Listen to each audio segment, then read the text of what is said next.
It was just such a fun model to paint. I love the character. The Battle of Hastings, it's all that stuff. It just really sings to me. I love it. But these are the first Dark Age warriors I've ever painted. So you would think, if you like it, why haven't you been doing it?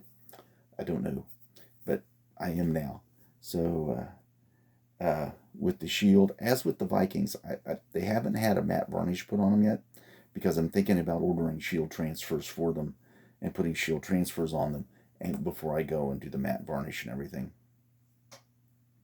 Haven't made up my mind, but I have his two sons to do, and I have some gripping beast Vikings and Dark Age warriors to do. Um, for some more historicals, Flames of War, I got some honeys done.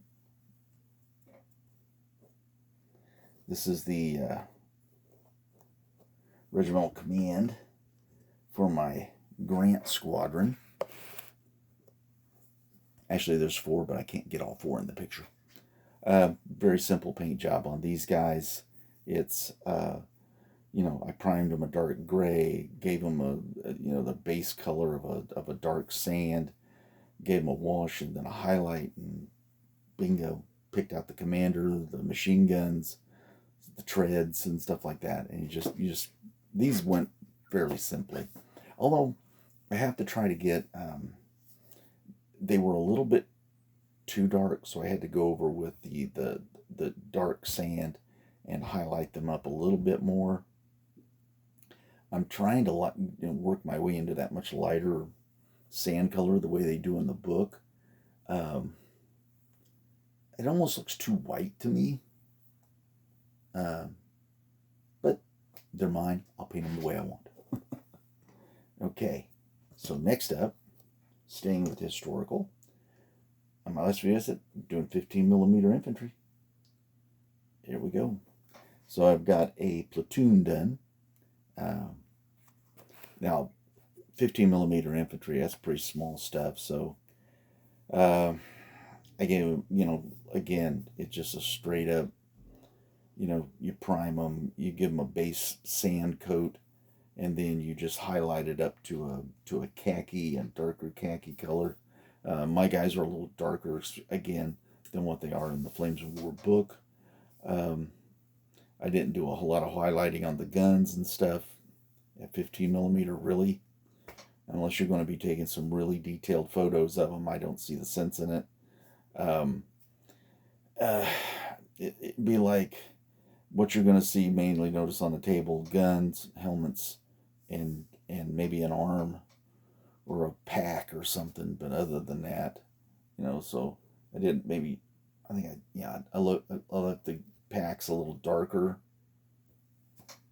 so they stood out a little bit. Yeah. No, they're not coming in very well.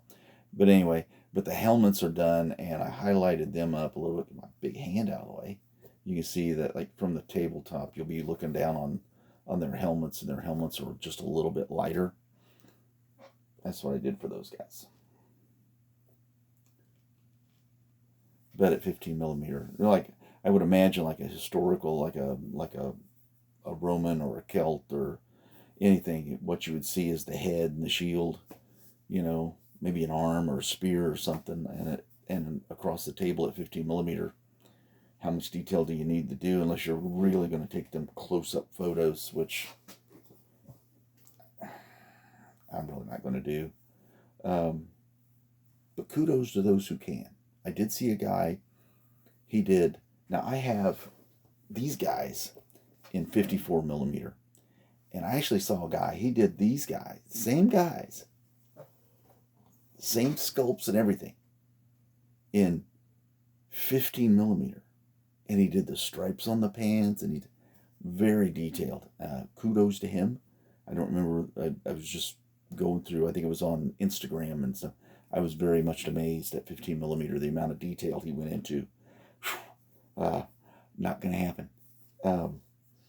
So that's the historical. Non-historical, let's say, Game of Thrones, Song of Ice and Fire. This is a Guardian. He's a Stark attachment. Put them in the cavalry units.